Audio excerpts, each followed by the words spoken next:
আজকে আমরা একটা ভিডিও করছি ওয়াকিং লাঞ্জেস স্টেবিলিটি এই স্টিক নিয়ে কোন কোন পজিশনে রং হচ্ছে। এই রডটা এখানে থাকবে না, কারণ হচ্ছে স্ক্যাপুলার রিট্রাকশন করো, এর উপরে স্টিকটা থাকবে, কারণ এখানে 6-7 বোন থাকে, এখানে চোট লাগতে পারে।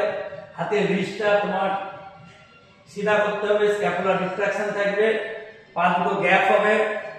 এবারে যখন তুমি পাটা ফেলবে প্রথমে হিলটা ফেলো, হ্যাঁ বসো, নি টুয়ের আগে যাবে না, আপ ওঠো আগে স্টেপ, দেন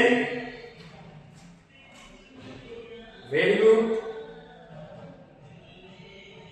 core muscle tight, up, breathe out. এখানে ব্রিথ ইন করবে, ইন করে করবে যাতে এটা কোর মাসেল স্টেবিলিটি থাকে। চলো